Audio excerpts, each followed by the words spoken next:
Let's have a continuation lecture of cancer. Next topic: inherited mutations in tumor suppressor genes increase cancer risk.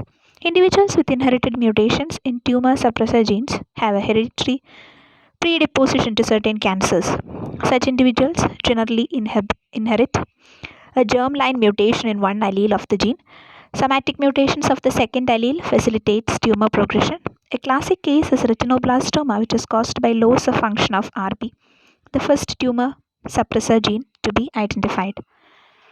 Children with hereditary retinoblastoma inherit one defective copy of the RB gene, sometimes seen as a small deletion on one of the two copies of chromosome 13. These children develop multiple retinal tumors early in life and generally in both eyes. The loss or inactivation of the normal RB gene on the other chromosome is an essential step in tumor formation, giving rise to a cell that produces no functional RB protein. Individuals with sporadic retinoblastoma, in contrast, inherit two normal RB alleles, each of which has undergone a loss of function somatic mutation or loss in a single retinal cell. Because losing two copies of the RB gene is far less likely than losing one, sporadic retinoblastoma is rare and usually affects only one eye. If retinal tumors are removed before they become malignant, children with hereditary retinoblastoma often survive until adulthood and produce children, but are at an increased risk of developing other types of tumor later in life because their germ cells contain one normal and one mutant RB allele. These individuals will, on average, pass on the mutant allele to half their children and the normal allele to the other half. Children who inherit the normal allele are normal if their other parent has two normal RB alleles. However, those who inherit the mutant allele have the same enhanced predisposition to develop retinal tumors as their affected parent, even though they inherit a normal RB allele from their other normal parent. There's the tendency to develop retinoblastoma as inherited as a dominant trait. One mutant copy is sufficient to predispose a person to develop the cancer. As we will see shortly, many human tumors, not just retinal tumors, contain mutant RB alleles or mutations affecting other components of the RB pathway. Most of these tumors arise as a result of somatic mutations. Although hereditary retinoblastoma cases number about 100 per year in the United States, about 100,000 other cases cause each year involving RB mutations acquired post-conception. Then similar hereditary predispositions to other cancers have been associated with inherited mutations in other tumor suppressor genes. For example, individuals who inherit a germline mutation in one APC cell develop thousands of precancerous intestinal polyps. Since there is a high probability that one or more of these polyps will progress to malignancy, such individuals have a greatly increased risk of developing colon cancer before the age of 50.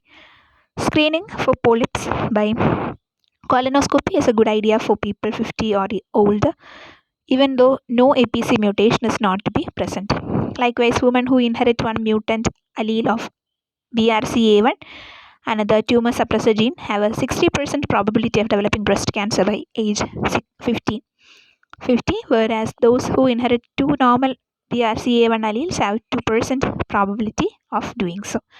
Then heterozygous BRCA1 mutations also increase the lifetime risk of ovarian cancer from 2% to 15 to 40%. The BRCA1 protein is involved in repairing radiation induced DNA damage. In women who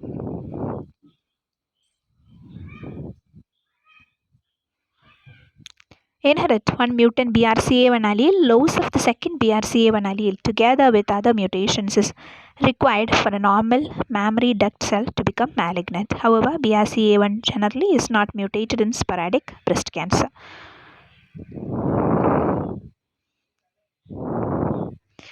So here we could see a picture of hereditary retinoblastoma with RB plus and RB minus portions. Then loss of functional RB allele is happening in the somatic retinal cell. Then RB minus will be formed. That creates a homozygous cell, gives rise to tumors in retina. Then sporadic retinoblastoma shows loss of one, loss of second will lead to the disease.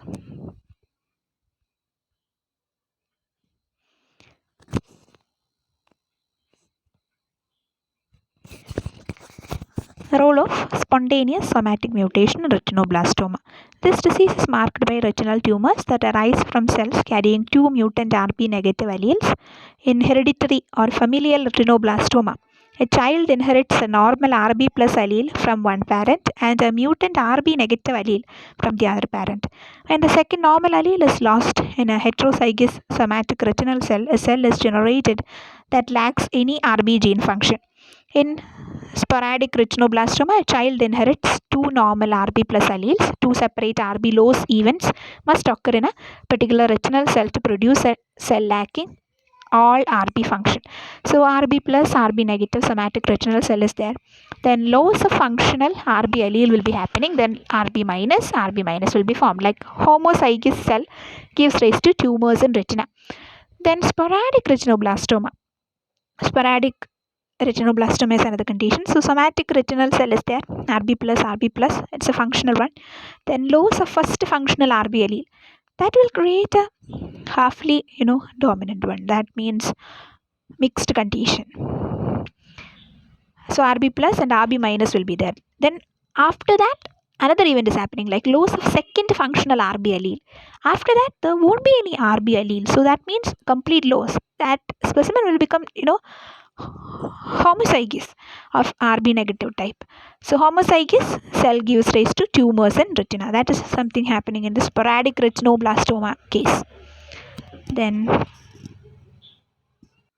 estimates vary, but hereditary cancers that arise due in part of an inherited version of a gene, are thought to constitute about 10% of human cancers.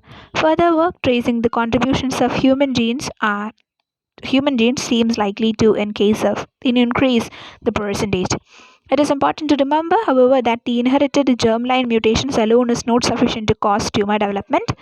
Not only must the inherited normal tumor suppressor allele be lost or inactivated, but mutations affecting other genes must also occur for cancer to develop. Thus, a person with a recessive tumor suppressor gene mutation can be exceptionally susceptible to environmental mutations such as radiation.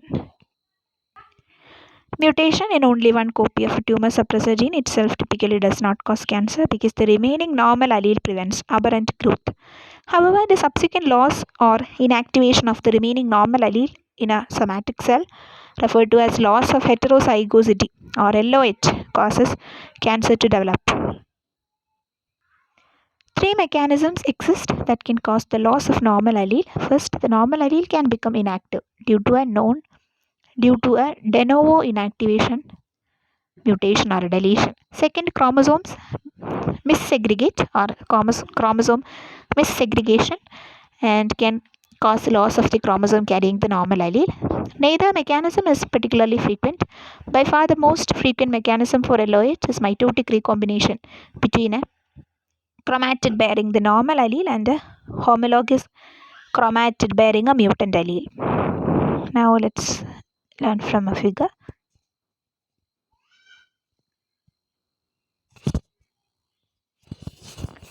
Here we can see two mechanisms for loss of heterozygosity or LOH of tumor suppressor genes. A cell containing one normal and one mutant allele of a tumor suppressor gene is generally phenotypically normal. If formation of the mitotic spindle is defective, then the duplicated chromosomes bearing the normal and mutant allele may segregate in an aberrant 3:1 ratio. A daughter cell that receives 3 chromosomes of a type can lose one, restoring the normal 2n chromosome number. Sometimes the resultant cell will contain one normal and one mutant allele, but sometimes it will be homozygous for the mutant allele. Such aneuploidy or abnormal chromosomal constitution is generally damaging or lethal to relatively undifferentiated cells that have to develop into the many complex structures of an organism, but can often be tolerated in clones of cells that have limited fates and duties. Then mitotic recombination between a chromosome with a wild type and a mutant allele followed by chromosome segregation can produce a cell that contains 2 copies of a mutant allele. Here we can see a picture which represents missegregation process. Like normal allele is there, then mutant allele is associated with that, then heterozygous for mutant allele. The whole thing is heterozygous for mutant allele. Then chromosome duplication is happening. Then aberrant 3 1:1 segregation is happening, dies, one normal cell dies, then one random loss of extra chromosome happens, then heterozygous for mutant allele, then homozygous for mutant allele. These are the two possibilities.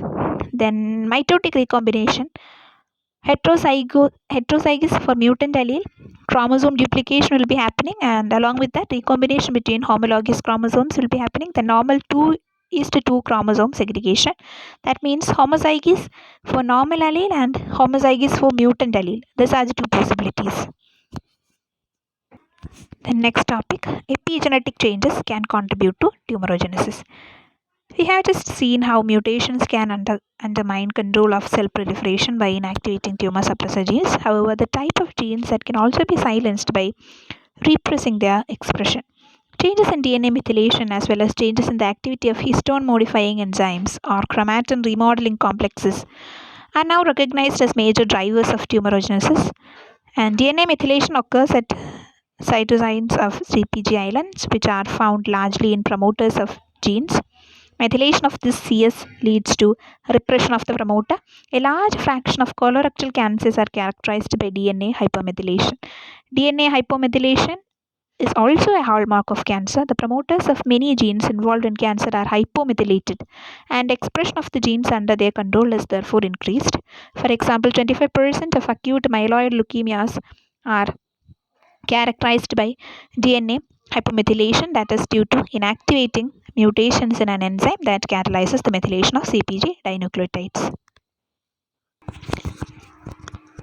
A recently discovered DNA modification related to DNA methylation involves the conversion of 5-methylcytosine at CpG islands to a hydroxylated variant or 5-hydroxymethylcytosine.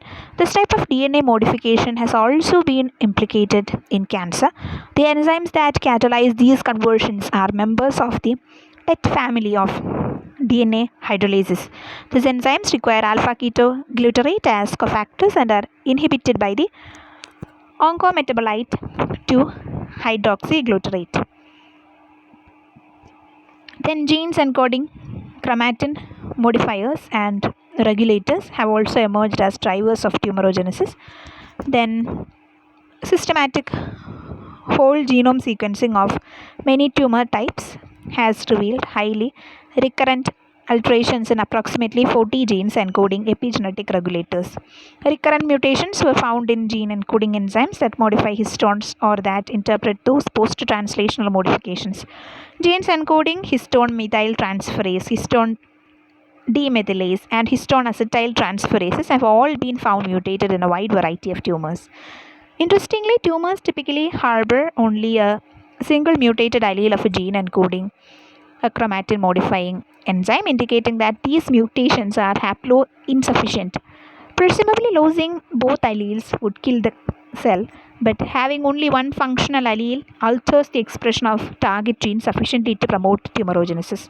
Then, central among the chromatin remodeling factors implicated in cancer are the SWI SNF complexes. These large and diverse multi-protein complexes, which have an ATP dependent helicase at their core, often control histone modification and chromatin remodeling. For example, they can cause changes in the positions or structures of nucleosomes, making genes accessible or inaccessible to DNA binding proteins that control transcription. If a target gene is normally activated or repressed by SWI or SNF mediated chromatin changes, mutations in genes encoding SWI or SNF proteins will cause changes in the expression of that gene. Then studies with transgenic mice suggest that SWI SNF plays a role in repressing the expression of E2F genes, thereby inhibiting progression through the cell cycle. Thus, loss of SWI SNF function, just like loss of RB function, can lead to overgrowth and perhaps cancer. Indeed, in mice, the RB protein recruits SWI SNF proteins to repress transcription of the genes encoding E2F. Recent evidences from human and mice has strongly implicated the SNF5 gene in cancer. The SNF5 protein is a core member of the SWI SNF complex. In humans, inactivating somatic SNF5 mutations cause rhabdoid tumors, which most commonly form in the kidney, and an inherited or familial disposition. In humans, inactivating somatic SNF5 mutations cause rhabdoid tumors, which most commonly form in the kidney, and an inherited familial disposition to form brain and other tumors. Subsequent studies have found genes encoding various BAF proteins, which are also subunits of the SWI-SNF complex, to be mutated in 40% of renal cancers, 50% of ovarian cancers, and a high fraction of liver and bladder cancers. In summary, epigenetic misregulation has emerged as a major contributor to tumorigenesis. In hindsight, this notion is probably not surprising, even given that epigenetic regulation offers the opportunity to change the expression of many factors and regulatory pathways simultaneously. The next topic: microRNAs can promote and inhibit tumorigenesis. In the last decade, a new class of oncogenic factors has emerged. Non-coding RNAs that do not encode proteins, especially microRNAs, miRNAs, play a critical role in tumorigenesis. Generation of miRNAs typically involves the transcription of a precursor RNA that, through a number of processing steps, is trimmed down to a 20-22 nucleotide long mature miRNA. The mature miRNA usually base pairs with the 3' untranslated region or UTR of its target RNA and inhibits its translation or sometimes causes its degradation. To date, more than 1,500 miRNAs have been identified in humans and have implicated in the regulation of as many as 30% of the cell's mRNA, with fundamental roles in cell proliferation, differentiation, and apoptosis. A number of miRNA have also been shown to function as tumor suppressor genes or oncogenes. The first known role for miRNA in tumorigenesis was revealed by the analysis of chromosomal region 13q14.3. This genomic region is found deleted in most cases of chronic lymphocytic leukemia or CLL, prostate cancer, and pituitary adenomas. Characterization of the disease-causing deletion showed that the absence of two miRNA, MIR15A and MIR161, causes CLL. Mice with mutations in both miRNAs develop CLL. The two miRNAs appear to control cell proliferation genes. In their absence, proliferation of B cells is increased. Similarly, the LET7 family of miRNA has been implicated in lung, colon, breast, and ovarian cancer. LET7 miRNA downregulate the translation of RAS. Thus, it is the absence of miRNA. RAS is constitutively overproduced, contributing to tumorigenesis. Then LET7 miRNA have other targets as well, such as the oncogenic transcription factor MYZ, which we will discuss in detail in this next section. A general theme that emerges in the study of miRNA in cancer is that each miRNA has multiple targets and therefore ample opportunities to contribute to tumorigenesis. Now let's look at a picture related to this. This figure represents BCR-ABL protein kinase, which we need to learn. So after that,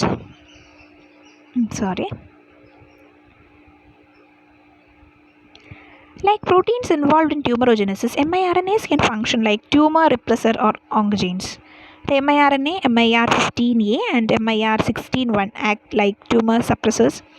They normally inhibit cell proliferation and their absence leads to cell growth. However, some miRNAs have also been found to be overexpressed in cancer, and their analysis indicates that they function like oncogenes. Of particular interest is MIR21, which is overexpressed in most solid tumors, including glioblastomas and breast, lung, pancreatic, and colon tumors. This miRNA targets several tumor suppressor genes, among them the gene encoding the PTEN phosphatases. Much more needs to be learned about how miRNAs contribute to tumorigenesis, but it is clear that through their ability to regulate many different genes, they can influence disease progression in more than one way. Now let's look at that picture. In this picture, we could see BCR-ABL protein kinase, origin of Philadelphia chromosome from a translation of the tips of chromosome 9 and 22 and the oncogenic fusion protein formed by the translocation. The BCR-ABL fusion protein is constitutively active kinase that phosphorylates multiple signal transducing proteins, and imatinib binds to the active site of BCR-ABL and inhibits its kinase activity. Imatinib bound to the BCR-ABL active site.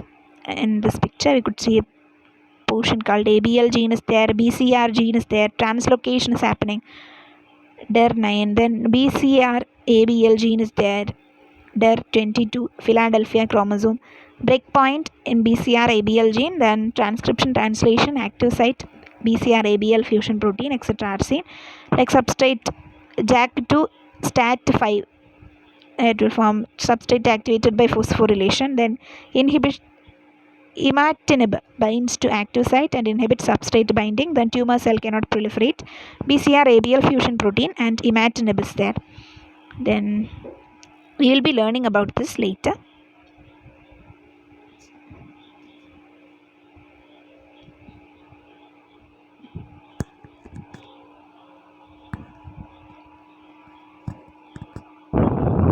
Researchers are identifying drivers of tumorigenesis. As we have seen, activating mutations in growth promoting and anti-apoptotic genes and loss of function mutations in growth inhibiting and cell death genes bring about oncogenic transformation. Identifying these mutations and understanding how the affected genes function is providing key insights into the process of tumorigenesis. Identifying these mutations and understanding how the affected genes function is providing key insights into the process of tumorigenesis and paving the way for the development of new therapies.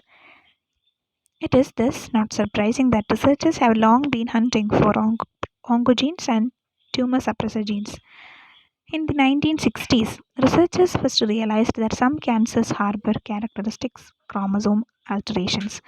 Chronic myelogenous leukemia (CML), a common leukemia in humans, was found to be associated with the Philadelphia chromosome, which is generated by a translocation between chromosomes 22 and 9. That picture we have seen earlier, the two chromosomes exchange their terminal regions, which leads to a characteristic alteration in the size of chromosome 22 that can be detected by light microscopy. At the breakpoint of this translocation, a new fusion protein, the BCR-ABL fusion, is generated, creating a protein kinase that phosphorylates protein that the wild-type ABL kinase normally does not phosphorylate, thereby activating many intracellular signal transducing proteins. If this translocation occurs in a hematopoietic cell in the bone marrow, the activity of the chimeric BCR-ABL oncogene results in the initial phase of CML, characterized by an expansion of the number of white blood cells. A second loss of function mutation in a cell carrying the BCR-ABL fusion in the tumor suppressor gene P53 or RB leads to acute leukemia, which is often fatal. The CML chromosomal translocation was only the first of a long series of distinctive or signature chromosomal translocation is linked to particular forms of leukemia, and many of these translocations involve genes encoding transcriptional regulators, particularly transcriptional regulators of OX genes, a group of transcription factors required for cell proliferation and differentiation during embryonic development. Each link that is found present an opportunity for greater understanding of the disease, earlier diagnostic purpose and diagnosis and new therapies. In the case of CML, as we will see shortly, the second step to successful therapy has already been taken. The development of DNA sequencing technologies has revolutionized the hunt for cancer genes, combining high throughput sequencing methods with methods that specifically allow for the capture of genomic DNA that contains known protein coding sequences has facilitated the systemic analysis of human tumors. To date, we have sequence information on virtually all human tumor types. Furthermore, the gathering of sequence information from many tumors of a specific type is beginning to generate comprehensive lists of mutation, amplification, deletions, and translocations that are characteristic of specific tumor types. The picture that emerges shows that only a few cancer genes are mutated in a high proportion of any specific cancer type. Most are mutated in only 2 to 10% of tumors of a particular type. This pattern makes the identification of cancer driver mutations among many cancer passenger mutations challenging.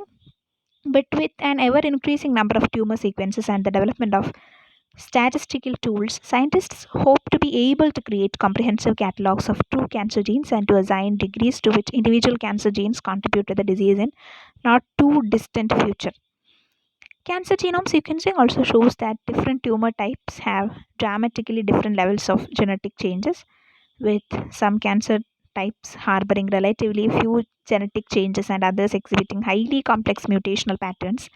It also appears that certain tumor types are associated with characteristic mutational patterns. For example, it was the cancer genome sequencing effort that discovered chromo- chromothripsis, the shattering and random stitching together of individual chromosomes as a characteristic of aggressive neuroblastomas.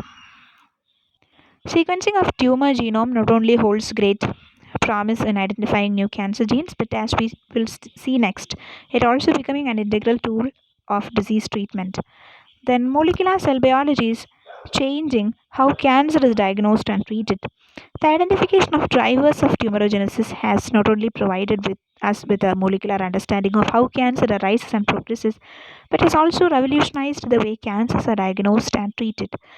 Each difference between cancer cells and normal cells provide a new opportunity to identify a specific drug or treatment that kills only the cancer cells or at least stops their uncontrolled growth. This knowledge of the molecular cell biology of a tumor is critical information that can be exploited by researchers to develop anti cancer treatments that more precisely target cancer cells. Breast cancer provides a good example of how molecular cell biology techniques have affected treatments, both curative and palliative. Unlike the rise in the incidence of lung cancer resulting from an increase in women smokers, breast cancer was the most deadly cancer for women, and it remains the second most frequent case of women's cancer deaths. The cause of breast cancer is unknown, but the frequency is increased if certain mutations are carried. Breast cancer is often diagnosed using routine mammogram or X-ray examinations. Typically, a biopsy of 1 to 2 centimeter cube tissue mass is taken to check the diagnosis and is tested with antibodies to determine whether a high level of estrogen or progesterone receptors are present. These steroid receptors are capable of stimulating tumor growth and are sometimes expressed at high levels in breast cancer cells. If either receptor is present, it is exploited in the treatment. A drug called tamoxifen, tamoxifen which inhibits the estrogen receptor, can be used to deprive the tumor cells of a growth stimulating hormone. The biopsy is also tested for amplification of the proto-oncogene HER2 NEU, which, as we saw in no, I'm sorry, encodes human EGF receptor 2. A monoclonal antibody specific for HER2 has been a strikingly successful new treatment for the onset of breast cancers that overproduce HER2. HER2 antibody injected into the blood recognizes HER2 and causes it to be internalized, selectively killing the cancer cells without any apparent effect on normal breast and other cells that produce moderate amounts of HER2. Similarly, many lung cancers harbor an amplification of the EGF receptor locus. Treatment with the EGFR inhibitor